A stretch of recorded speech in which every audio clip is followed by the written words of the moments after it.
Hello दोस्तों, स्वागत है आप सबका एक बार फिर हमारे यूट्यूब चैनल में। बात करेंगे इस वीडियो में राज्य बीमा प्रावधान निधि विभाग का ये ऑर्डर 20 मई 2022 का, जिसमें SIPF पोर्टल जो होता है, SIPF पोर्टल जिसमें NPS कर्मचारियों की निजी अंशदान कटौती के लेज़र तैयार करने को लेकर कहा गया है।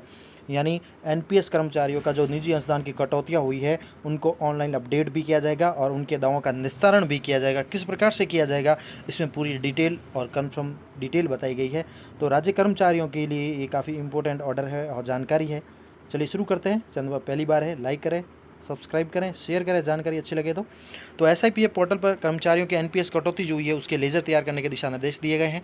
तो इस प्रकार है, जिसमें बात कही गई है कि निदेशक महोदय की अध्यक्षता में आयोजित साप्ताहिक बैठक 17 मई 2022 में हुए विचार विमर्श के बाद 1/1/2004 और उसके पश्चात नियुक्त राज्य सेवा में नियुक्त NPS कर्मचारियों के जो निजी अंशदान की कटौतियाँ है उनका डाटा SIPF पोर्टल पर इंडिविजुअल लेज़र के रूप में तैयार किया जाएगा और सिस्टम अनुभाग मुख्यालय के स्तर पर निम्नलिखित कार्रवाई करेंगे। तो 1/1/2004 और उसके पश्चात नियुक्त राज्य कर्मचारी जो है NPS कर्मचारी, उनकी कटौतियों का जो डाटा है SIPF पोर्टल पर जो है तैयार किया जाएगा, उसको इंडिविजुअल लेज़र के रूप में सिस्टम के द्वारा किया जाएगा। और किस प्रकार से किया जाएगा, उनका निस्तारण किस प्रकार होगा, सारी डिटेल तय की गई है SIPF पोर्टल के ऊपर। सबसे पहले तो एम्प्लॉय ID व प्राण मैपिंग की जाएगी। तो 1/1/2004 और उसके पश्चात नियुक्त राज्य कर्मचारी जो दिनांक 1/4/2022 को सेवारत है। सबसे इंपॉर्टेंट कि 1/1/2004 व उसके पश्चात नियुक्त राज्य कर्मचारी जो दिनांक 1 अप्रैल 2022 को भी सेवा में है, उसकी सूचना संलग्न फॉर्मेट में 3 दिवस में सिस्टम अनुभाग से अपेक्षित है और NSDL के डाटाबेस से एम्प्लॉय ID व प्राण की प्रारंभिक जो है मैचिंग या कह सकते हैं मैपिंग कराई जा सके। सबसे पहले इनकी मैपिंग होगी SIPF पोर्टल पर। साथ ही SIPF पोर्टल के नवीन जो वर्जन आया है जिसमें मिसमैप्ड और अनमैप्ड एम्प्लॉय ID व प्राण की मैपिंग के लिए जिला कार्यालयों के लिए सुविधा उपलब्ध करवाई जाए। साथ ही NPS टास्क ऑनलाइन कार्य आवंटन में प्राण मैपिंग, NPS का लेज़र अपलोडिंग, अपडेटिंग, भुगतान आदि से संबंधित गतिविधि, एक्सेस राइट, निर्धारित वर्कफ्लो सहित डीलिंग क्लर्क व जिला अधिकारी को उपलब्ध कराई जाए। इसके साथ ही एम्प्लॉय ID व प्राण मैपिंग से संबंधित कार्य की रिपोर्ट जिला कार्यालय, संभाग कार्यालय, मुख्यालय, योजना प्रभारी अधिकारी को उपलब्ध कराया जाए। सबसे पहले तो कर्मचारी की एम्प्लॉय ID प्राण की मैपिंग होगी। नंबर 2 है कि NPS कर्मचारियों का ओल्ड लेजर भी तैयार करना। अब NPS कर्मचारियों का ओल्ड लेजर तैयार इस प्रकार होगा, जिसमें जनवरी 2004 से 31 मार्च 2012 तक की NPS कर्मचारियों के निजी अंशदान कटौतियों को SIPF पोर्टल पर फीड करने के लिए NPS इंडिविजुअल लेजर तैयार कराई जाए।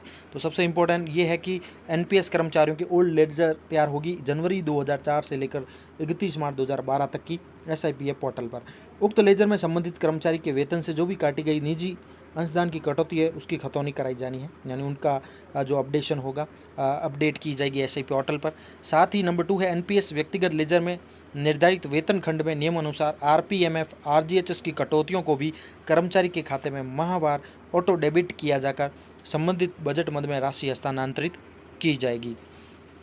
तीसरा है NPS आर्चिचर के तहत यदि कर्मचारी ने यदि कोई राशि आहरित कर ली है तो उसे भी लेजर में डेबिट कराना शो करना होगा। इसके लिए NSDL से प्राप्त डेटा के अनुरूप कार्रवाई भी की जाएगी।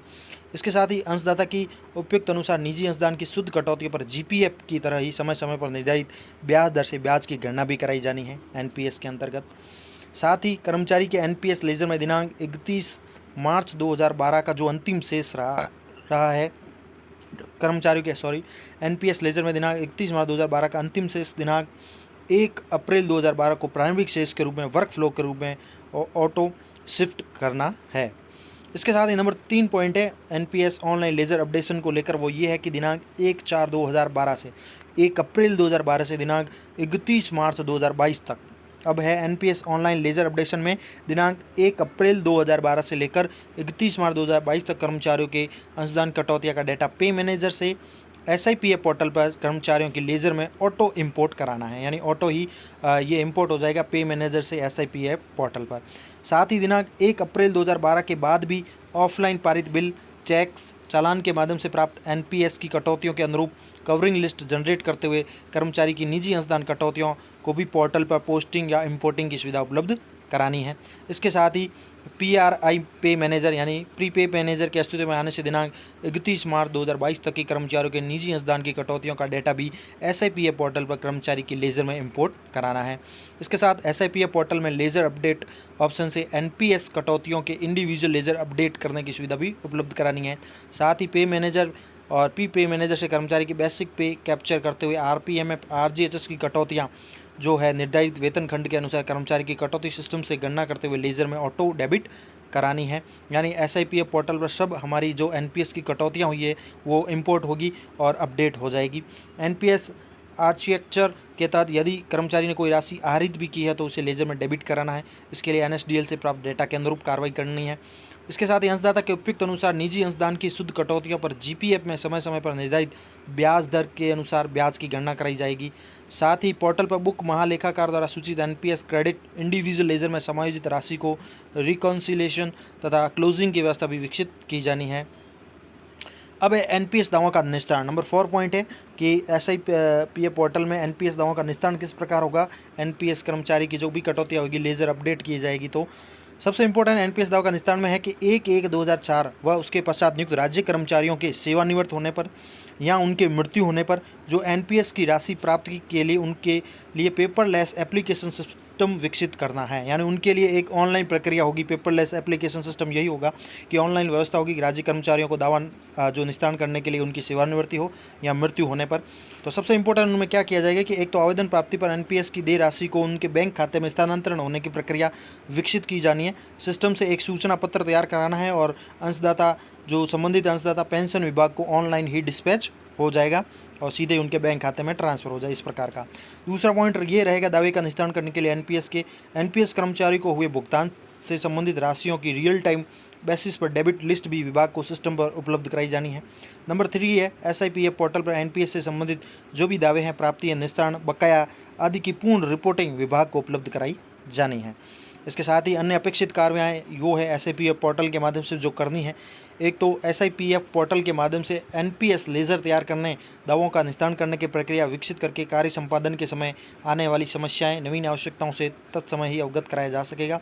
इसके अलावा सबसे इंपॉर्टेंट बात यहाँ कही गई है कि यह कार्रवाई शीघ्र पूर्ण करनी है। उपयुक्त अनुसार कार्रवाई शीघ्र पूर्ण करनी है SIPF पोर्टल पर, चूँकि राज्य में NPS से OPS लागू किया गया है और इसके ऑर्डर भी राज्य सरकार द्वारा नोटिफिकेशन भी जारी किया जा चुका है। यानी राज्य कर्मचारियों के लिए NPS से OPS से लागू किए जाने के नोटिफिकेशन जारी हो चुके हैं। ऐसे में जिन कर्मचारियों की मृत्यु हो चुकी है अथवा जो सेवानिवृत्त हो चुके हैं किंतु उनके दावे अभी तक लंबित हैं, जिन कर्मचारियों की मृत्यु हो चुकी है, जो सेवानिवृत्त हो चुके हैं और जिनके दावे अभी तक लंबित है तथा जो इस वित्तीय वर्ष में भी सेवानिवृत्त होंगे, दोनों ही श्रेणियों के दावों की अनुमानित संख्या लगभग 2500 यानी 2500 के आसपास होगी। अतः इन कार्मिकों का NPS राशि के भुगतान के लिए एकाएक आवेदन किए जाएंगे। यानी ऐसे कर्मचारी है वो आवेदन करेंगे अपनी राशि का भुगतान करने के लिए, तो विभाग द्वारा NPS राशि का भुगतान करना, समायोजन करना अविलंब करना होगा, यानी जल्द से जल्द करना होगा ताकि इन्हें पुरानी पेंशन के समस्त लाभ भी समय पर प्राप्त हो सके। ऐसे में इस कार्य को सर्वोच्च प्राथमिकता दी जाए। तो इस प्रकार से हम कह सकते हैं कि ये कार्य सरकारी स्तर पर तेज़ गति से चल रहा है। तो समस्त कर्मचारी जो है NPS से OPS में आ गए हैं, उनके NPS का जो लेज़र है डाटा SIPF पोर्टल पर अपडेट किया जाएगा और इस हिसाब से उनके NPS का निस्तारण भी किया जाएगा कि NPS अगर कोई कर्मचारी मृत्यु होती है, सेवानिवृत्त होता है, तो उसके SIPF पोर्टल पर जो है डाटा अपडेट कर दिए जाएंगे। उसके NPS कर्मचारी की जो निजी कटौतियाँ हुई उसका लेज़र तैयार किया जाएगा। तो ये महत्वपूर्ण जानकारी राज्य कर्मचारियों के लिए। धन्यवाद।